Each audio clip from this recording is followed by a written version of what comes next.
السلام علیکم، بسم اللہ الرحمن الرحیم۔ میری عزیز بہنوں، سب ٹھاٹ پڑا رہ جائے گا جب لاد چلے گا بنجارا۔ اللہ تعالیٰ نے ارشاد فرمایا، اعلموا انما الحیاۃ الدنیا لعب ولہو وزینۃ وتفاخر۔ ترجمہ جان لو کہ دنیا کی زندگی کھیل تماشا اور زینت اور تفاخر ہے۔ دنیا ایک مسافر خانہ ہے۔ جس طرح انسان ایک مسافر خانہ میں تھوڑی دیر رہتا ہے، پھر اس کے بعد اپنے وطن کو روانہ ہو جاتا ہے، اسی طرح یہ دنیا ہے۔ انسان چند روزہ زندگی گزار کر آخرت کو روانہ ہو جائے گا اور ہمیشہ وہیں رہے گا۔ یہ دنیا کا مال، دولت، زیب و زینت سب یہیں پڑا رہ جائے گا۔ انسان خالی ہاتھ یہاں سے رخصت ہوگا۔ صرف نیکی اور بدی صرف یہی ساتھ جائے گی۔ اگر نیکی غالب ہوگی اس کا بدلہ اللہ کی رضا اور جنت ہے، اور اگر خدا نخواستہ بدی غالب ہو جائے گی تو پھر خسارہ ہی خسارہ ہوگا۔ لہٰذا یہی التجا ہے کہ دنیا کی قیمت کو صرف زیرو ہی سمجھنا اور میری تمام غلطیوں کو، تاہیوں کو درگزر کرنا، دعاؤں میں یاد رکھنا، جنت الفردوس میں اکٹھا رہنے کی دعا کرنا۔ اللہ تعالیٰ ہم سب کو دنیا آخرت میں کامیابی، کامرانی عطا فرمائے، آمین ثم آمین۔ اے بنت حوا، سنبھل سنبھل کے دنیا کی اسٹیج پر چل۔ اے بنت حوا، سنبھل سنبھل کے دنیا کے اسٹیج پہ چل۔ آدم کے میک اپ میں پلتے ہیں شیطان بہت۔ جنت اور دوزخ میں جانے کا سبب۔ ارشاد فرمایا رسول اللہ صلی اللہ علیہ وسلم نے، جو اللہ تعالیٰ سے ملا یعنی مرتے دم تک اس کا کسی چیز کو شریک نہ جانا، وہ جنت میں جاوے گا، اور جو مرتے وقت تک کسی چیز کو اللہ تعالیٰ کا شریک جانتا رہا اور دوزخ میں جائے گا۔ مطلب یہ ہے کہ جو شخص مرد ہو یا عورت اللہ تعالیٰ کو مالک اور حاجت رو سمجھتا رہا اور کسی حال میں بھی کسی مخلوق کو اس کا شریک نہ بنایا، یعنی اللہ کی ہی صفت یا قدرت یا اختیار کسی میں نہ سمجھا، بس وہ جنتی ہوگا۔ اور جو اللہ تعالیٰ کے سوا کسی اور کو بھی نفع اور نقصان کا مالک مانتا رہا، وہ مشرک ہے، دوزخی ہے۔ رحمت عالم صلی اللہ علیہ وسلم سے سوال کیا گیا کہ یا رسول اللہ، جنت اور دوزخ میں جانے کا کیا سبب ہے؟ تب آپ صلی اللہ علیہ وسلم نے یہ حدیث فرمائی، جنت تابعداری سے ملتی ہے۔ حضرت ابو ہریرہ رضی اللہ تعالیٰ عنہ سے روایت ہے کہ رسول اللہ صلی اللہ علیہ وسلم نے فرمایا کہ جنت روکی گئی اور بھر دی گئی محنت اور تکلیفوں سے، اور دوزخ بھر دی گئی دل کی خواہشوں اور مزوں سے۔ یعنی جنت بغیر عبادت اور تابعداری کے نہیں ملتی، عبادت اور تابعداری بغیر محنت اور تکلیف اٹھائے حاصل نہیں ہوتی، اور دنیا کی مزہ اور برے کاموں کا انجام دوزخ ہے۔ بہر غفلت یہ تیری ہستی نہیں، بہر غفلت یہ تیری ہستی نہیں، دیکھ جنت اس قدر سستی نہیں۔ کسی کے گھر میں جھانکنا حرام ہے۔ ارشاد فرمایا رسول اللہ صلی اللہ علیہ وسلم نے کہ آنے کی اجازت مانگنا تو نظر ہی کی وجہ سے مقرر ہوا ہے۔ اس حدیث شریف کا مطلب یہ ہے کہ ایک شخص حضور پاک صلی اللہ علیہ وسلم کے گھر میں جھانکنا چاہتا تھا۔ آپ نے اس کو ڈانٹا اور فرمایا، اگر تجھ کو جھانکتے ہوئے دیکھا تو تیری آنکھیں پھوڑ ڈالتا، کیونکہ کسی کے گھر میں جھانکنا تاکنا منع ہے۔ گھر میں آنے کی اجازت مانگنا اسی لیے مقرر ہوا ہے کہ آدمی کی نظر غیر جگہ نہ پڑے، اور جب تو نے جھانکا تو اجازت مانگنے کا کیا فائدہ ہوا؟ اس حدیث شریف سے معلوم ہوا کہ کسی کے گھر میں جھانکنا تاکنا حرام ہے۔ آج کل یہ مسئلہ نہ جانے کس لوگ ایسا کرتے ہیں، کیوں ایسا کرتے ہیں، اس سے بچنا چاہیے۔ لوگوں کو آرام پہنچانے کا ثواب۔ ارشاد فرمایا رسول اللہ صلی اللہ علیہ وسلم نے کہ ایک شخص چلا جا رہا تھا، راستے میں اس نے کانٹوں کی ٹہنی دیکھی، اس نے اس کو راستے سے الگ کر دیا۔ اللہ تعالیٰ کو یہ نیک کام بہت پسند آیا اور اس شخص کو بخش دیا۔ اس حدیث شریف سے معلوم ہوا کہ لوگوں کو آرام اور نفع پہنچانا اللہ تعالیٰ کو بہت پسند ہے، اور یہ بھی معلوم ہوا کہ تھوڑا سا نیک کام بھی خدا کی رضا کے لیے ہو، بخشش کا ذریعہ بن جاتا ہے۔ افسوس آج کل یہ مرض بہت پھیل رہا ہے کہ اپنے نفع کے لیے لوگوں کے راستے روکے جاتے ہیں، کہیں راستے میں لکڑی، کہیں گاڑی کھڑی کر دی گئی، کوئی جانور باندھ دیا، کہیں کتا کھلا چھوڑ دیا، وغیرہ وغیرہ، اس سے لوگوں کو تکلیف پہنچتی ہے۔ اللہ تعالیٰ سے ڈرنے کی بزرگی۔ رسول اللہ صلی اللہ علیہ وسلم نے فرمایا کہ ایک آدمی نے کبھی کوئی نیک کام نہیں کیا تھا۔ اس نے اپنے گھر والوں سے کہا کہ جب میں مر جاؤں تو مجھ کو جلا کر میری راکھ آدھی جنگل میں بکھیر دینا اور آدھی دریا میں بہا دینا۔ خدا کی قسم، اگر خدا نے مجھ کو پکڑ لیا تو مجھ کو ایسی سزا دے گا کہ تمام جہان میں ایسی سزا کسی کو نہ ہوگی۔ پھر وہ آدمی مر گیا تو اس کے گھر والوں نے اس کے کہنے کے موافق کیا۔ اللہ تعالیٰ نے جنگل کو اور دریا کو حکم دیا کہ اس آدمی کی سب راکھ جمع کر دو۔ دونوں نے جمع کر دیا۔ پھر اللہ تعالیٰ نے اس کو زندہ کر کے پوچھا کہ تو نے ایسا کام کیوں کیا تھا؟ اس نے کہا، اے میرے رب، تو خوب جانتا ہے کہ میں نے تیرے ڈر سے ایسا کیا تھا۔ اللہ تعالیٰ نے اسے بخش دیا۔ اس حدیث شریف سے معلوم ہوا کہ اللہ تعالیٰ سے ڈرنا اور اپنے گناہوں پر شرمندہ ہونا بڑی نعمت ہے، مگر اللہ تعالیٰ کے ڈر سے آگ میں جلنا یا جلانا درست نہیں، کیونکہ اللہ تعالیٰ کو ہر طرح کی قدرت ہے، کوئی چیز اس کے قبضے سے باہر نہیں۔ ہاں، اللہ تعالیٰ کے سامنے شرمندہ ہونا، گناہوں کی معافی مانگنا، توبہ کرنا بڑے کام کی بات ہے۔ اللہ تعالیٰ معاف کر دیتا ہے، بری کر دیتا ہے۔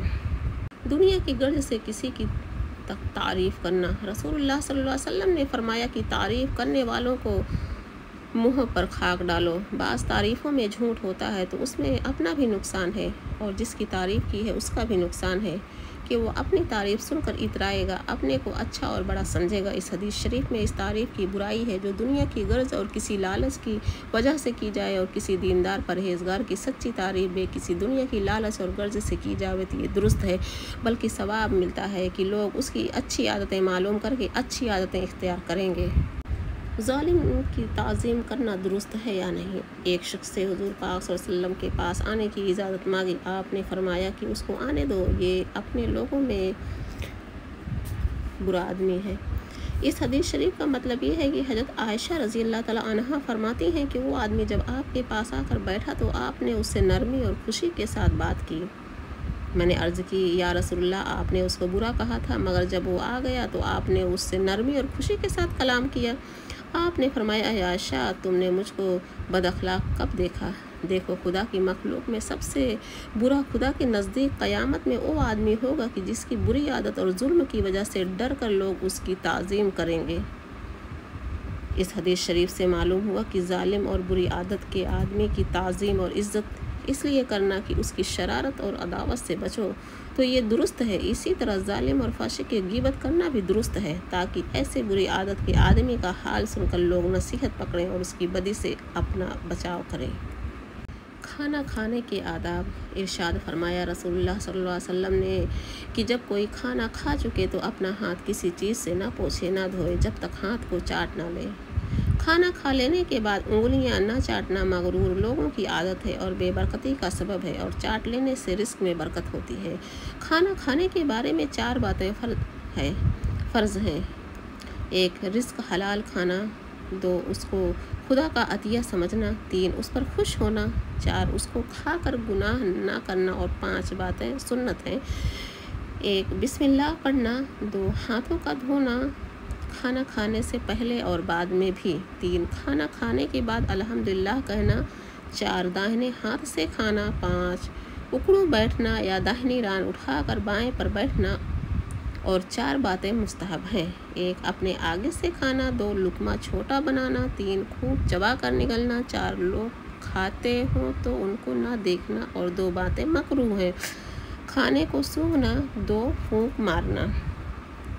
آخری زمانہ کے مسلمانوں کی تعریف۔ مسلم شریف میں ہے کہ رسول اللہ صلی اللہ علیہ وسلم نے فرمایا کہ میری امت میں یعنی مسلمانوں میں مجھ سے زیادہ محبت رکھنے والے وہ لوگ ہوں گے جو میری وفات کے بعد پیدا ہوں گے، اور ان کی یہ خواہش ہوگی کہ اگر وہ مجھ کو دیکھ لیں تو اپنے بال بچوں کو بھی مجھ پر قربان کر دیں۔